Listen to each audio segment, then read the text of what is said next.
Well, here's our first jogger. Walker. There's a couple more in the park over there.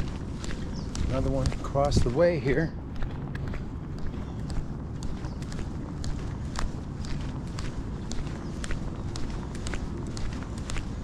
Vegas Golden Knights were eliminated by the Oilers.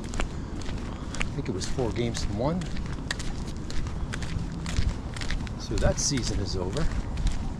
That was about a week and a half ago already. Be interesting.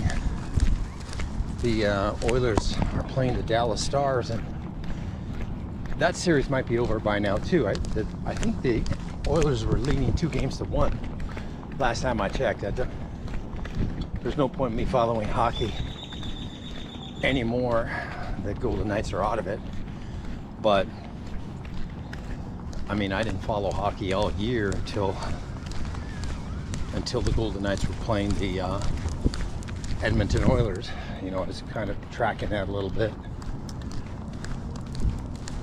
When they went behind, 2 games behind at home, oh my God. That's a digging yourself quite a fucking hole. Now they went back to Edmonton and won that first game there, but I think they lost the second one in overtime. You know, they put a scrap up, but losing the first 2 games at home, that's a big pill to swallow to try to climb out of.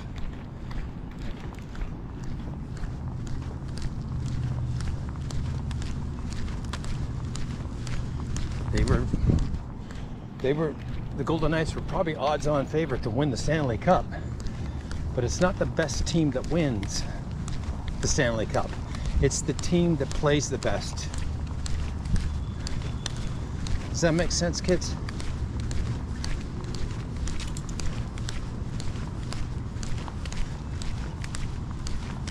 Vegas Golden Knights had a good season, but you know, they say that the Stanley Cup is one of the toughest championships to win, because at any time, any one team, a number 8 seed team can get fucking red hot and walk through the field. That doesn't happen in the NBA. Usually a number 8 seed gets bounced out very quick. But in hockey, you know, home ice advantage almost means nothing. It's nice to have, but look what happened to the Vegas Golden Knights.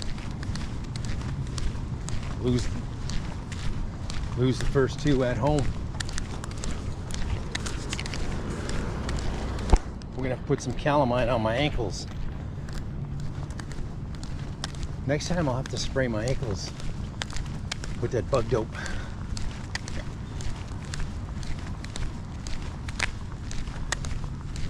I've got off bug dope. I've got another bug dope that smells good for same, I forget the name of it, but it smells good and everything. It's good for kids. It works. I don't think it works as good as off, but it does work. Because when you put, hey, stop. When you put it on, the bugs don't land on you quite as much.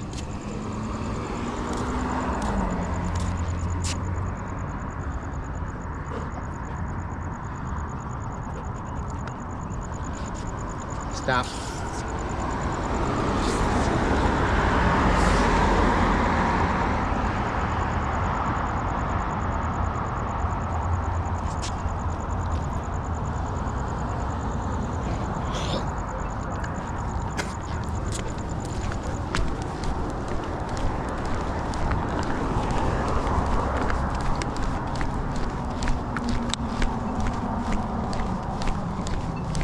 Morning, ladies. Don't worry, it's friendly. Yeah, I'm afraid.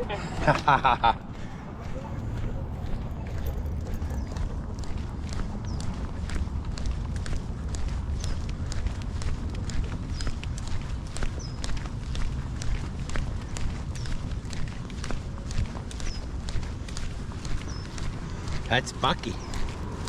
He looks like a goddamn wolf. Kill you for a slice of bread. Out of the wilderness. Right.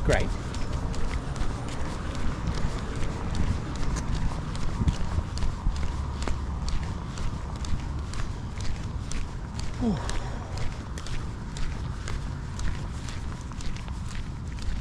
You know, doing this thing, this walk when you first get up, not a bad fucking way to go, guys. It's cool out. No sun blinging on you, or very little. Got your coffee. Already read 3 newspapers this morning. I'm a speed reader.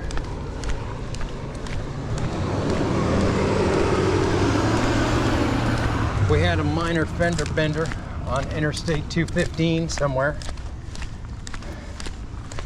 The guy went into road rage mode, broke out his knife and started slashing at the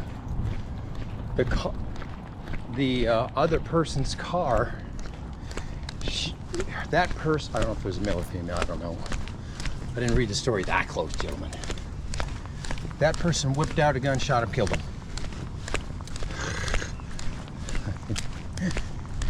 I tell you, man, when I read these stories of road rage,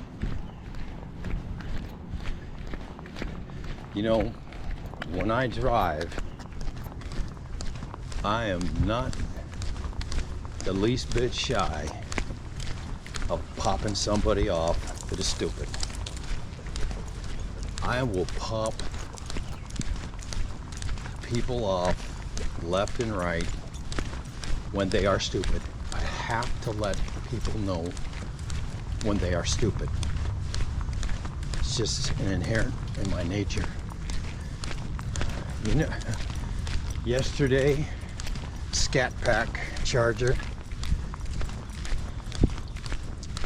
we were lined up on a like a corner on-ramp.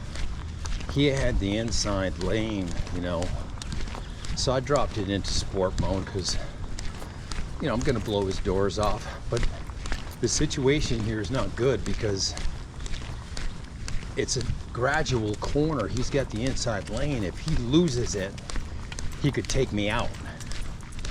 So, but I told myself, don't worry about it, because you're gonna be so far in front of this fuck.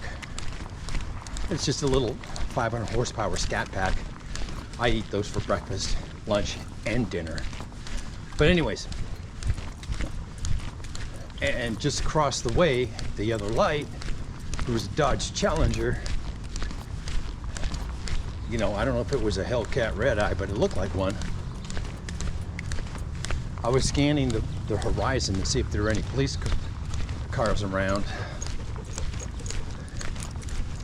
because I definitely was committed to crushing this Scat Pack. So left brake.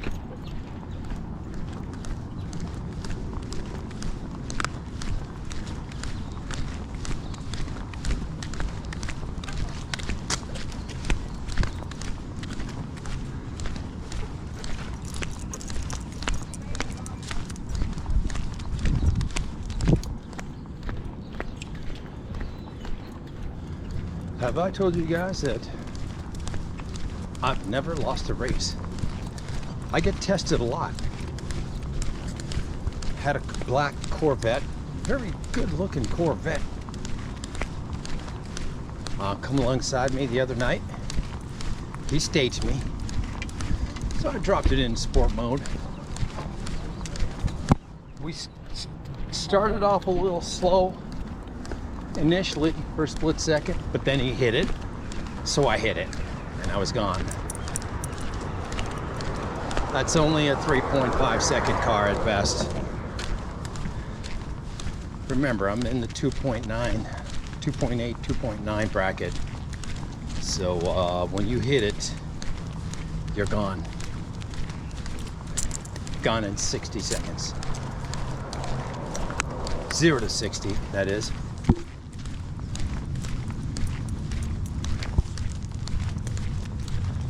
But in any case,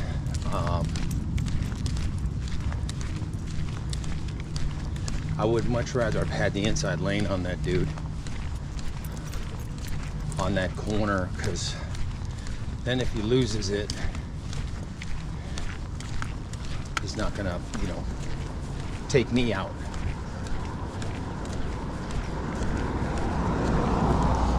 Most of these people with these cars, they can't drive worth a shit lick. So that was a little bit concerning. But at the end of the day, I knew I'd probably have at least 3 car lengths. I mean, he hit it a little bit, but then he backed out of it. You could see that it was not going to happen. You know, it's tough for these guys with these kind of cars, you know, Corvettes and Charger Scat Packs and whatnot. You know, when they get spanked bad in front of people watching us, you know, the rest of the cars at the intersection, you know, they see that Tesla just go like a banshee.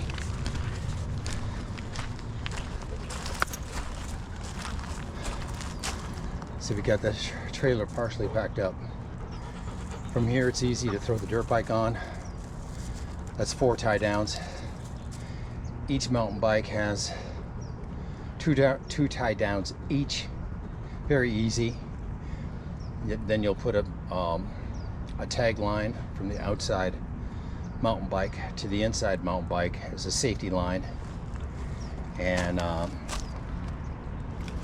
you'll also do that with the dirt bike. You'll put a tag line, you know, to the inside. I don't think I'd tie it to the mountain bike, but I would tie it to probably something. It's just like a safety line in case shit fails. In case shit goes sideways and something fails, it's not gonna fall to the outside because you have that safety tag on it. And that's one of the first things you check whenever you get fuel. You make sure these tag lines are secure, safety lines. So, but you know, loading the bikes is easy. Loading the street bike is a little bit more intense. That requires, you know, I put 6 tie downs on that beast when I put it in. So that may come to on this trip too. Would be great to ride up at Navajo. There's a great loop there, Navajo, Cedar Bluffs, Panguitch, and then back. You know, it's a very, very nice ride on a sport bike, you know, with a GoPro camera on the back too. You would enjoy it.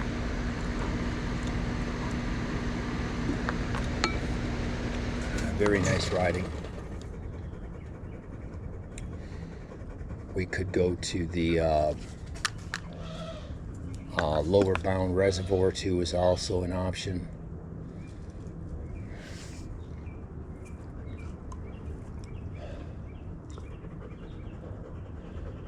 Up by Fish Lake, Torrey, Utah. I'm sorry, yeah, Torrey, Utah. It's an option. You know what I'm saying? I don't think we're going to go that way. I usually go to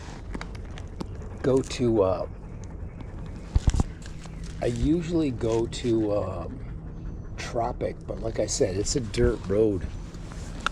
You may want to go doing the Fish Lake is also good. That's a nice little loop to do with the street bike too. Very fun ride. You may do very little mountain biking and just basically street biking. Who knows? But I certainly will take them with me. The bikes. You'll certainly have all the lockdown gear, you know, for the trailer. You know, for the bikes on the trailer, You know, you'll have them locked in, you know, with U-locks, and you'll have the trailer tire lock also. You know, because when you go on an extended ride, you don't want to come back and see your trailer gone. As a matter of fact, you may, smart money would be to unload the dirt bike and lock the dirt bike to the side of the trailer, so it acts as an anchor, if you will. You know what I'm saying? So you can't just hook up and take off. That's the way these trailers get stolen. They don't take the stuff off the trailer and steal it. They just take the whole fucking trailer. Figure out the logistics later. But you should unload the dirt bike and use the dirt bike as an anchor, if you will. Lock it to the side of the trailer so that it can't be thrown on the trailer. You know what I'm saying? You have to do some mathematics there. You got to do some metrics.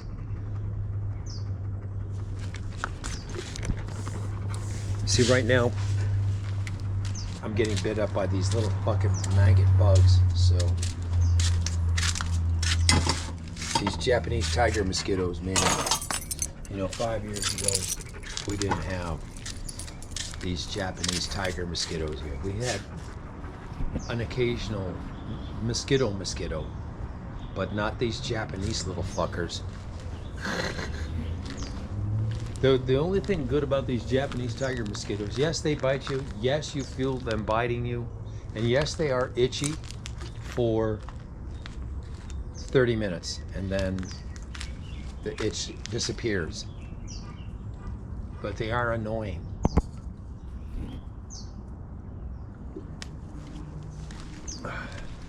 And yesterday, Monday,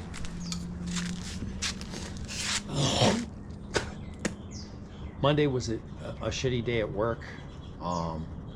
It appears that, you know, Sunday, Monday, Tuesday, Wednesday, Thursday are becoming kind of shitty days to work. It's definitely, when you go on a trip, it's a pretty good bet to leave on a Sunday or leave on a Monday. Leaving on the Sunday would probably be even the best, because those are shitty. Sunday, Monday, Tuesday, Wednesday, Thursday are shitty days to work. So leave on those days, come back on Friday and make money. Dude, this isn't fucking rocket science. So the plan is I'm gonna be shooting for probably next Sunday or Monday. I'm gonna go to Navajo. So when you do that, you get the trailer all loaded up the day before. You put the bikes on. You get everything over there. You cover everything with your tarps. You got to take the trailer tire lock. You got to take the street bike cover.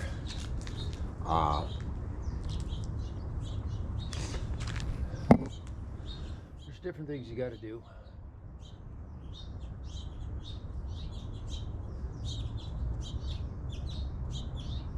We're gonna do it though.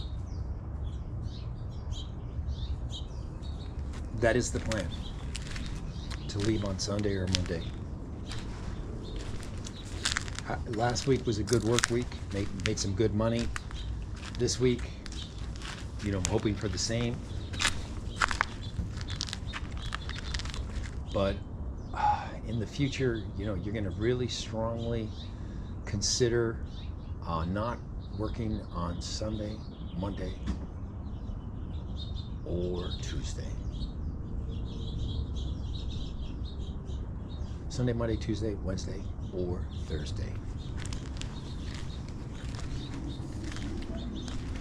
You might make a token appearance or something, you know what I'm saying? you may go out, see if it's any good, you know, play the game for a little while, and if it looks nasty, go home. So you might be going out and coming home within 2 hours, within an hour and a half.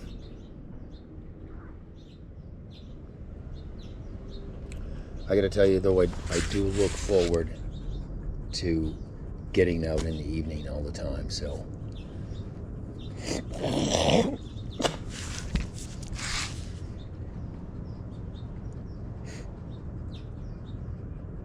I don't want to sit here because I don't want my ankles to get bit up. So we're gonna move on. I'm gonna shut you down.